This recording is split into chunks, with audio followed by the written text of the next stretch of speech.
The wind cut through Marcus Reed's jacket like it wasn't there.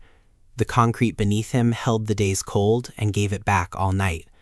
A freight train groaned somewhere beyond the warehouses, and the sound rolled through the dark streets of Southside Chicago. He pulled his blanket tighter and stared at the glowing windows across the road. A year earlier, he had stood behind bright windows too. He had no idea how much could change in 12 months. The smell of gasoline drifted from a nearby station. Cars came and went. People bought coffee, chips, lottery tickets, small things they barely thought about. Marcus watched them through tired eyes. He was 38 years old. He was homeless, and he still carried a dream nobody knew about. Every night before sleep, he wrote numbers in a small notebook. Not poems, not prayers. Numbers, budgets, business ideas, savings plans. He couldn't explain why he kept doing it. Maybe because it reminded him that his brain still worked. Maybe because it reminded him he was still Marcus, not just another man sleeping outside. He rubbed his hands together and looked toward the gas station again. The clerk inside was stocking shelves. Marcus knew him. Everybody called him Eddie. Eddie worked nights. Marcus spent enough time there to know his schedule. He stood slowly. His knees hurt. Everything hurt lately. The cold did that. Life did that too. He folded the blanket carefully. That was one habit he never skipped. Even when nobody was watching, his mother taught him that. Take care of what you have, especially when you don't have much. Now, everything he owned fit inside one backpack. The backpack sat beside him. A few clothes, a phone with a cracked screen, a charger, his notebook. That was almost everything left. He slung it over his shoulder and walked toward the gas station. The warm air hit his face when the door opened. For a second, it felt like stepping into another world. Eddie glanced up. "Morning, Marcus." Still dark. "Close enough." Marcus smiled. It felt good when somebody remembered his name. He bought the cheapest coffee, $1.09. The cup warmed his hands. That alone felt worth it. "You hear anything?" Eddie asked. Marcus knew what he meant. Jobs. Everybody who knew Marcus asked about jobs. "Nothing yet." Eddie nodded. "Keep trying." "I am." "I know." That mattered too. Some people stopped believing before he did. Eddie never did. Marcus sat near the window. The coffee tasted burnt. He didn't care. Warm was warm. Outside, snow drifted under the streetlights. Chicago winters showed no mercy. Marcus opened his notebook. He wrote a date, then a list. Things I still control. Show up, stay clean, keep learning, don't quit. The list never changed. Some days that bothered him. Other days it saved him. A woman walked past his table. She glanced at the notebook, then at Marcus, then away. He knew that look. People saw homeless before they saw human. He couldn't blame all of them. Some were scared, some were uncomfortable, some just didn't know what to say. Marcus looked down. His beard needed trimming. His boots were worn thin. His eyes looked older than 38. He barely recognized himself anymore. That was the hardest part. Not hunger, not cold, not rejection. Losing sight of the man he used to be. He would think about that often, especially during long nights, especially when sleep wouldn't come, especially when memories arrived. The memories always arrived. A year earlier, Marcus worked at a manufacturing plant near Pullman. Nothing fancy, just steady. Steady felt beautiful now. He had worked there 12 years. Same building, same lunch break, same friends, same paycheck every Friday. He rented a small apartment. Nothing special, but it was his. His daughter Sophie visited every other weekend. Those weekends meant everything. Sophie was 12, smart, funny, obsessed with drawing. Marcus kept every picture she ever made, even now, especially now. The drawing sat inside a storage unit across town. The storage unit held his old life. Furniture, photos, boxes, memories. The monthly payment nearly broke him. He paid it anyway. Some things couldn't be thrown away. Then came a Tuesday. Marcus remembered every second. The plant manager gathered everyone together. Nobody smiled, nobody joked. That was the first warning. The manager cleared his throat. Then came the words. Production cuts, layoffs, market conditions. Corporate decisions. Marcus remembered those words too. The words sounded clean. The reality wasn't. 200 people lost jobs that day. Marcus was one of them. He carried a cardboard box to his truck. 12 years fit inside it. A coffee mug, a family photo, work gloves, a few papers. That's all. The parking lot looked different that afternoon, like the world had shifted slightly, like gravity wasn't working right. Marcus sat behind the wheel. He stared ahead. He didn't start the truck. He just sat there. Then he cried. Not loudly, just enough. Nobody saw. That mattered to him. At first he wasn't worried. He had savings. Not much, but something. He'd find work. People always said that. Hard workers find work. Marcus believed it. For a while. The first month passed. Nothing. The second month passed. Nothing. The savings shrank. Rent stayed the same. Bills stayed the same. Life kept demanding money. The third month arrived. Then another problem appeared. His mother got sick. Hospital visits followed. Medicine followed. Gas money followed. Everything followed. Marcus helped because that's what sons do. He'd do it again, every time. But the money vanished faster. Then his truck transmission failed. Then another bill arrived. Then another. Then another. Problems never arrived alone. They traveled in packs. Marcus picked up temporary jobs, warehouse shifts, moving furniture, construction cleanup, anything. Nothing lasted. Nothing paid enough. The landlord posted a notice. Marcus stared at it for 10 minutes. The paper shook in his hands. That was the moment fear became real. Not possible, real. He called everyone he knew. Some tried. Most couldn't help. A few never answered. Those hurt most. Then came the final notice. Then came eviction day. Then came silence. The apartment felt strange, empty, like a body without a heartbeat. Marcus packed everything he could, sold some things, stored others, kept the essentials. The last thing he grabbed was one of Sophie's drawings, a picture of them fishing, both smiling, the sun huge and yellow. Children draw hope differently. He folded it carefully, then he locked the door. That was the last morning things were normal. The first weeks homeless felt unreal, like camping during a nightmare. Marcus slept in his truck. Then the truck died. A repair estimate arrived. He laughed when he saw it. Not because it was funny, because sometimes laughter shows up where tears run out. After that came shelters, church basements, friends' couches, park benches. Every place temporary, every place uncertain. He learned new rules quickly, where bathrooms stayed open, which shelters filled first, which bus routes stayed warm longest, where security guards looked the other way, which churches served breakfast. Knowledge became survival. Pride became expensive. One snowy evening, Marcus stood outside a shelter line. A man beside him coughed hard.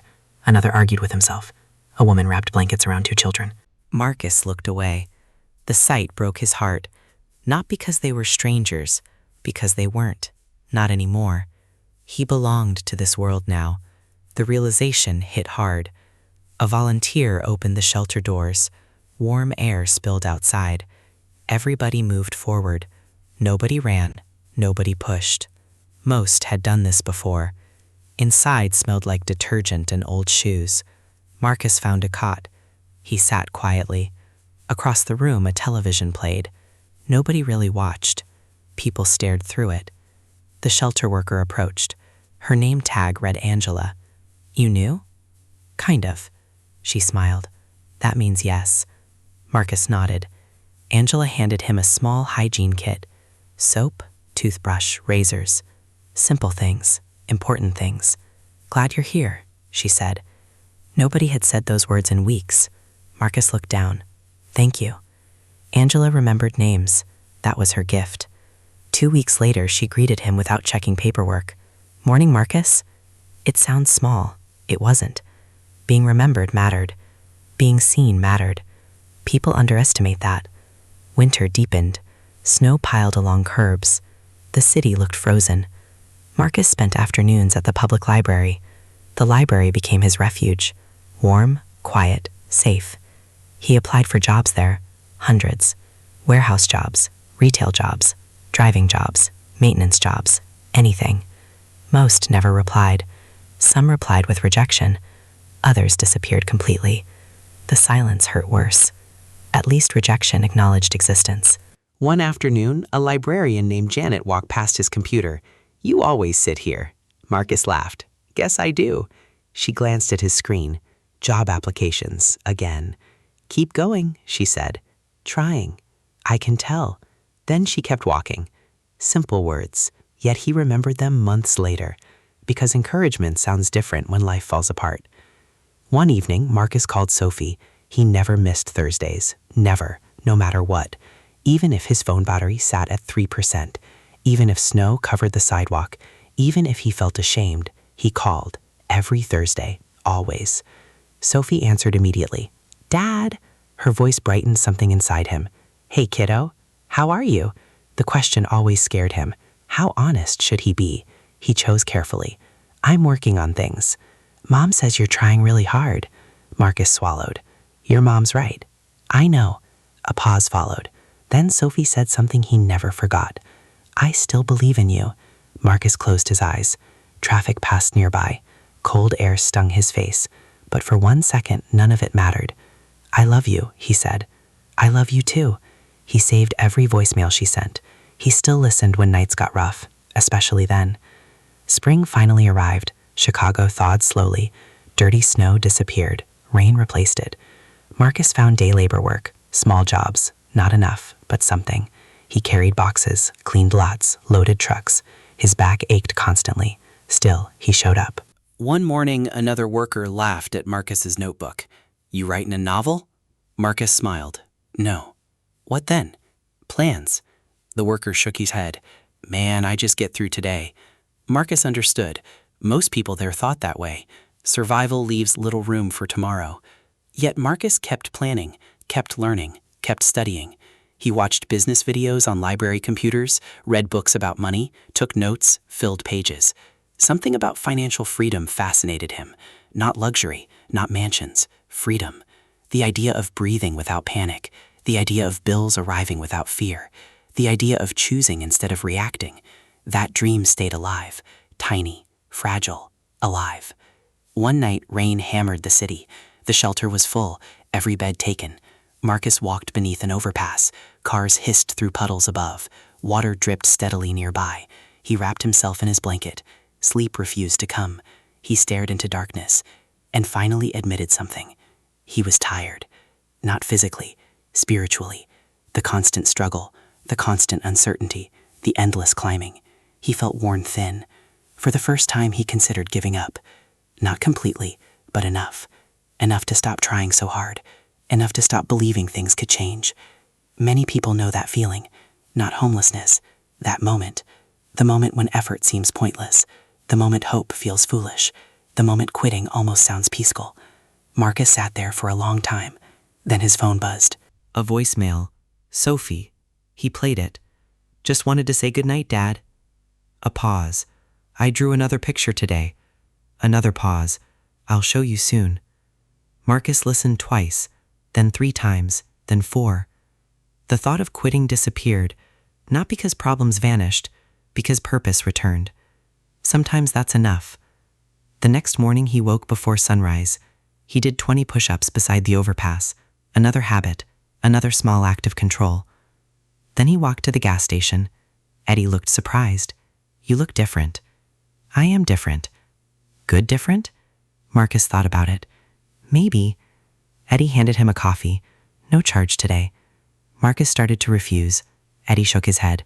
"Take it." Marcus accepted. Pride mattered, but gratitude mattered too. Months passed. Summer arrived. The city grew loud again. People filled sidewalks. Festivals appeared. Music drifted from open windows. Life moved around Marcus. Sometimes he felt invisible inside it. Then something unexpected happened. Not a miracle, not luck, just a moment. The kind people almost miss. Marcus sat inside the gas station one night, his notebook open, numbers everywhere, budgets, investments, business ideas, financial lessons copied from library books. The convenience store was quiet. Only 2 customers. Eddie stocked drinks. A man in a suit entered. He looked exhausted. Tie loosened. Phone pressed against his ear. He grabbed coffee and sat nearby. Marcus barely noticed him. The man ended his call, then glanced toward the notebook. He looked again. Longer this time. Marcus kept writing. The man stood, walked closer, pointed at the page. "What's all that?" Marcus looked up. For a second, he considered closing the notebook. Instead, he answered honestly, "Just learning." The man studied him, then the notebook, then him again. Outside, headlights slid across the window. Inside, everything suddenly felt very quiet. Marcus had no idea why, but something about that moment felt different, like standing beside a door he couldn't yet see. And the man wasn't walking away. The man pulled out the chair across from Marcus and sat down. He looked tired in a way sleep couldn't fix. His coffee steamed between them. "What are you learning?" he asked. Marcus shrugged. "A little bit of everything." The man picked up the notebook. Marcus almost stopped him, then didn't. The pages were filled with handwritten notes, budget formulas, saving plans, ideas for small businesses, notes from books, notes from videos, notes from podcasts, months of studying. The man flipped through several pages. "You wrote all this?" "Yeah." "You in school?" Marcus laughed softly. "No."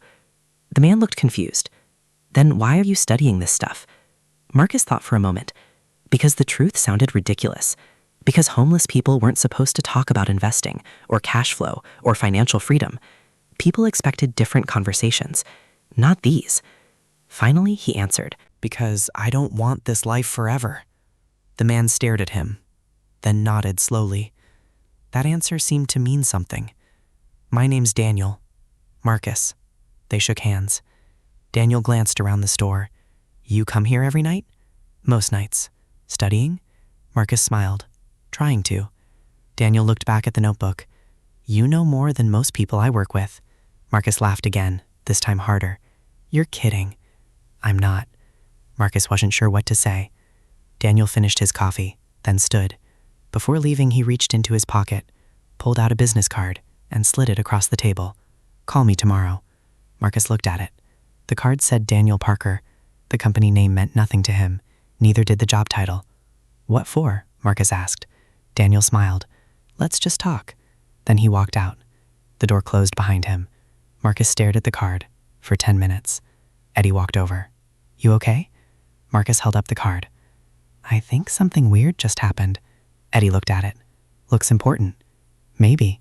"You gonna call?" Marcus slipped the card into his notebook. "Probably." But deep down, he didn't believe anything would come from it. Life had trained him not to. The next morning, he sat outside the library before opening. The card felt heavy inside his pocket, like it carried expectations.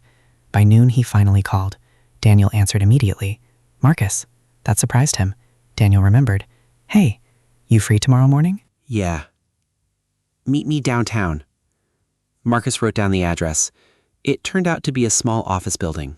Nothing fancy, nothing intimidating, just ordinary. Still, Marcus barely slept. The next morning, he borrowed a clean shirt from a shelter donation room, shaved carefully, washed up, did everything possible to look professional. He arrived 20 minutes early. Old habits. The lobby smelled like fresh coffee and printer paper.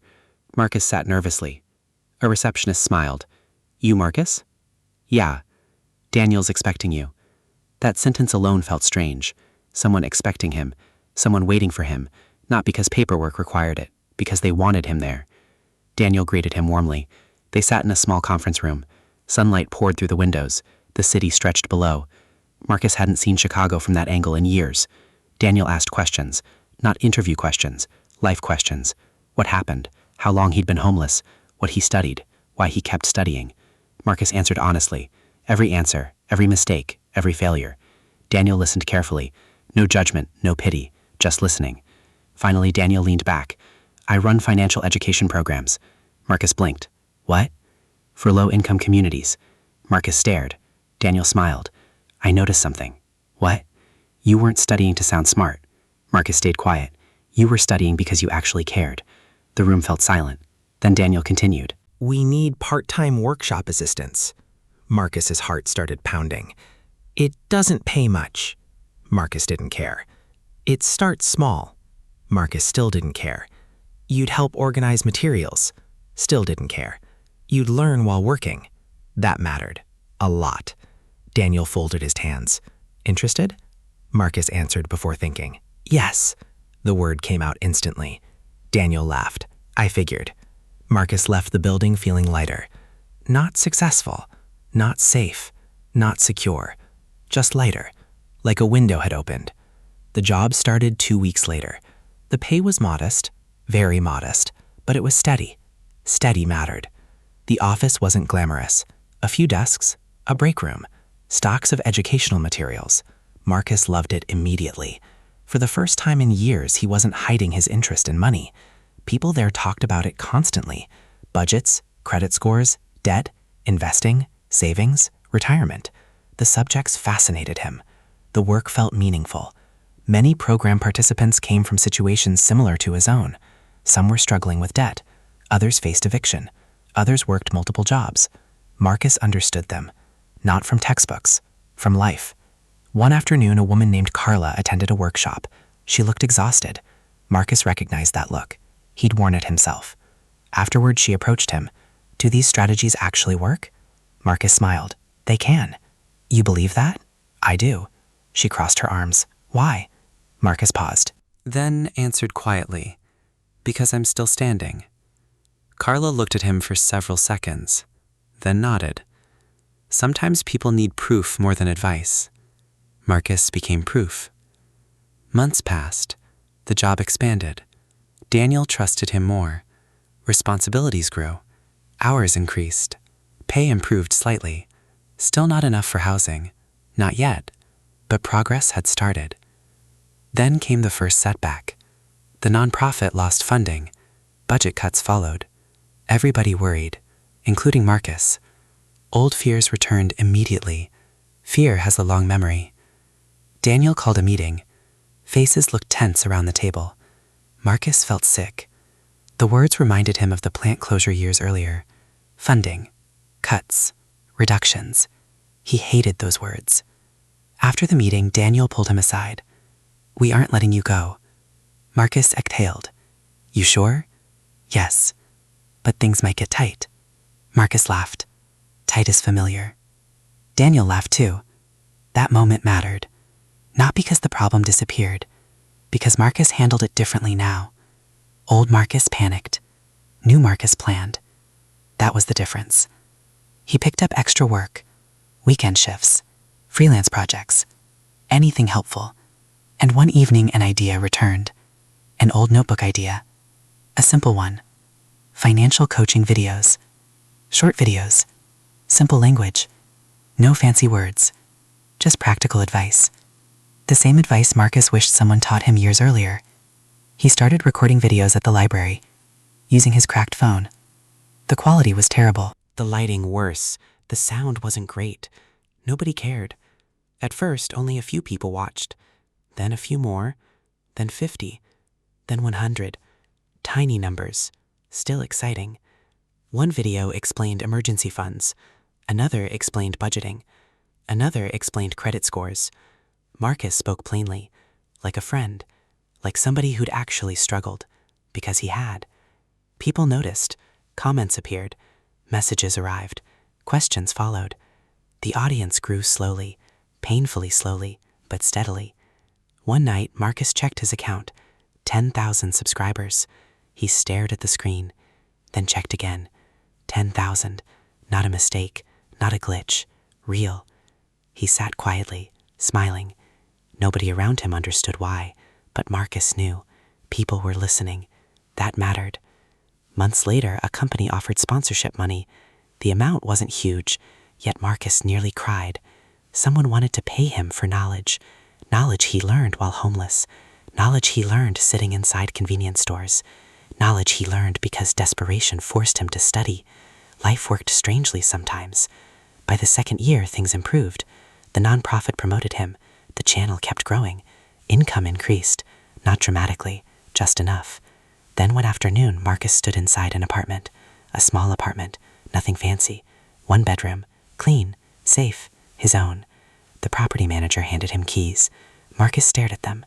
Metal keys, ordinary keys, beautiful keys. "You okay?" she asked. Marcus nodded. Then laughed. Then nodded again. "Yeah." He wasn't sure he could speak. That night, he slept on an air mattress. The apartment echoed. There wasn't much furniture. Didn't matter. Rain tapped against the windows. The room smelled like fresh paint. Marcus lay awake for hours, not from worry, from gratitude. A ceiling above him, a locked door, a bed. Simple things, extraordinary things. The next morning he woke before sunrise and cried, just a little. Then he made coffee, his own coffee, inside his own kitchen. Nobody who hasn't lost those things understands how much they matter. The years kept moving, the channel kept growing, the nonprofit expanded. Marcus started speaking at community events, then schools, then conferences. His story reached more people, not because it was dramatic, because it was honest. Yet one thing remained unresolved. The storage unit. His old life still sat inside it. Boxes untouched, memories waiting. Marcus hadn't opened it in years, not because he forgot, because he was afraid. Afraid of who he'd find inside those boxes. Afraid of who he used to be. One Saturday morning, he finally drove there. The metal door rattled upward. Dust floated through sunlight. Everything remained exactly where he'd left it. The chair, the photos, the boxes, Sophie's drawings, his old coffee mug, his work gloves, the cardboard box from the layoff. Marcus stepped inside slowly and found something unexpected. A sealed envelope, one he didn't remember. His name was written across the front. He stared at it, then picked it up. He did not open the envelope until morning. The next morning, sunlight spilled across Marcus's kitchen table. The envelope sat beside his coffee. He stared at it for several minutes. Part of him wanted to leave it closed forever. Some doors felt safer unopened. But eventually he picked it up. His fingers traced the handwriting. It belonged to his mother. Marcus froze. His mother had passed away 2 years earlier. The envelope must have ended up inside the storage unit before then. Somehow it had disappeared among the boxes. Somehow he never found it. Until now. His throat tightened. Slowly he opened it. Inside was a single sheet of paper. The letter wasn't long. His mother never used many words. Marcus read it once, then again, then a third time. Most of it talked about ordinary things, family updates, memories, little stories. Then near the bottom she wrote something that stopped him cold. Marcus, life may knock you down harder than you think possible. If that day comes, remember something. You were never the kind of boy who stayed down. You always got back up. Sometimes slowly, sometimes angry, sometimes scared. But you always got back up. Tears blurred the page. He sat there a long time. The apartment was completely silent. Outside, traffic moved through the city. Inside, time seemed frozen. His mother never saw the worst years. She never saw the shelter, the streets, the hunger, the fear. Yet somehow she understood exactly what he would need. He folded the letter carefully, then placed it inside his notebook, the same notebook that had traveled through homelessness with him, the same notebook filled with plans, dreams, numbers, hope. Some things belonged together. Over the next few years, Marcus's life continued changing. Not overnight, not magically, just steadily. The channel reached 100,000 subscribers, then 200,000, then more. The nonprofit expanded into several neighborhoods. Marcus became one of its leaders. The man who once slept under an overpass now taught workshops across Chicago. He spoke in schools, churches, community centers, libraries.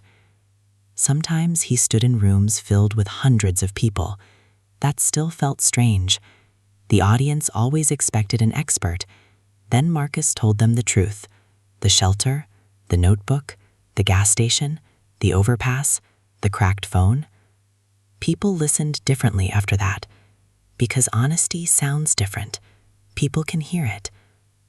One afternoon, Marcus received a call from Sophie. She was 18 now, college student, still drawing, still creative, still the brightest thing in his life. "Dad? Hey, kiddo. I got accepted." Marcus smiled immediately. He already knew what she meant. The art program she wanted, the one she'd worked toward for years. "You did it!" "I did!" He laughed. Then she laughed. Then neither said anything for a moment. Some silences feel full. This was one of them. Finally, Sophie spoke again. "You know something?" "What?" "I never stopped believing." Marcus looked out his office window. Chicago stretched beneath gray clouds. The same city that had broken him. The same city that rebuilt him. "Thank you," he said quietly. "You don't need to thank me." "Yeah? You do." Marcus wiped his eyes. Some tears come from pain. Others come from relief. These were different. These came from gratitude. Years earlier, he worried about losing Sophie, not physically, emotionally. Distance has a way of doing that, especially when life falls apart.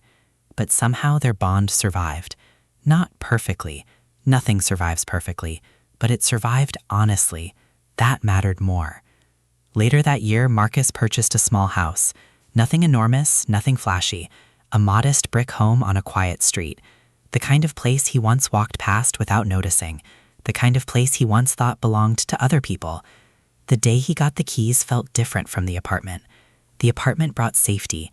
The house brought peace. There was a small backyard, a porch, a maple tree. Nothing dramatic, yet Marcus loved every inch of it. The first Thanksgiving there felt almost unreal. Family filled the dining room. Laughter echoed through the house. The smell of turkey drifted from the kitchen. Football played softly in the background. Sophie sat beside him. Friends filled empty chairs. People passed dishes around the table. Normal things. Beautiful things. Marcus looked around quietly. Nobody noticed. Nobody needed to, because he was remembering another Thanksgiving, years earlier. A shelter dining hall. Paper plates, plastic forks, trying not to feel alone. Trying not to imagine what everyone else was doing. Trying to stay grateful while hurting. Both Thanksgivings were real. Both belonged to him. The difference was time and persistence and hundreds of tiny choices nobody else ever saw. The years continued passing. Success grew. But Marcus never stopped visiting the gas station. Not every day, not every week, just enough. One winter evening, he walked inside. The familiar bell rang. Eddie looked up, then laughed. "Look who's here." Marcus grinned. "You still working nights?" "Somebody has to." They talked for nearly an hour, about life, about work, about old times, about nothing important. Before leaving, Marcus looked around. The same shelves, the same coffee machines, the same bright lights. The place barely changed, yet everything had changed. Years ago, he sat there homeless, studying financial freedom from library books, writing plans nobody believed in, including himself some days. Now he owned businesses, led programs, helped thousands of people. Life could turn unexpectedly, in both directions. Outside, snow drifted beneath the streetlights, just like before. Marcus stood there for a moment, watching people enter and leave, watching ordinary life happen. Then he noticed a young man sitting by the window. Notebook open, writing, studying, alone. Marcus smiled. The sight felt familiar, very familiar. He walked over. The young man looked nervous. Marcus remembered that feeling. "Mind if I sit?" The young man shrugged. "Sure." Marcus pointed at the notebook. "What are you working on?" The young man looked embarrassed. "Just trying to learn." Marcus smiled. Exactly the same answer. Years apart. Same answer. The conversation lasted nearly an hour. Marcus answered questions, shared advice, listened carefully. Before leaving, he handed the young man a business card, the same way Daniel once handed him one. The circle felt complete. Almost. Not completely, because life never really finishes. It keeps moving, keeps teaching, keeps surprising. One spring morning, Marcus stood in front of a bathroom mirror. Nothing special about the day. No major achievement, no award, no celebration. Just an ordinary Tuesday. Sunlight entered through the window. Birds chirped outside. The house was quiet. Marcus looked at his reflection. Gray hairs appeared near his temples now. A few wrinkles, too. Life leaves marks. That part is unavoidable. But something else stared back from the mirror. Someone familiar, someone he hadn't seen in years. Himself. Not the frightened man from the shelter, not the exhausted man beneath the overpass, not the broken man carrying everything inside a backpack. Marcus. Just Marcus. For the first time in a very long time, he recognized the person looking back. And that moment meant more than money ever could, because success felt different than he imagined. It wasn't luxury, it wasn't status, it wasn't followers, it wasn't applause. Success was sleeping peacefully. Success was answering the phone without fear. Success was seeing your child smile. Success was opening your mailbox without panic. Success was helping someone else stand up. Success was looking in the mirror and recognizing yourself again. That was the real prize. Years later, people often asked Marcus how he did it. They expected one answer, one breakthrough, one lucky moment. They were always disappointed, because there wasn't one. There were thousands. Thousands of mornings he got up anyway. Thousands of applications. Thousands of disappointments. Thousands of small decisions. Tiny steps repeated over and over. Most people never saw those parts, yet those parts mattered most. The late-night convenience store never became famous. Nobody made a movie about it. Nobody placed a plaque on the wall. Customers still bought coffee, gas, lottery tickets, candy bars. Life moved on. But for Marcus, it remained sacred ground.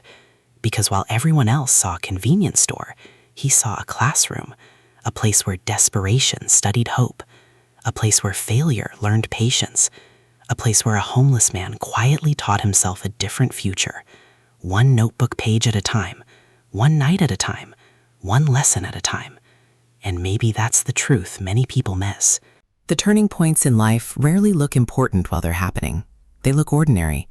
A conversation, a notebook, a library card, a phone call, a stranger remembering your name, a decision to try one more day.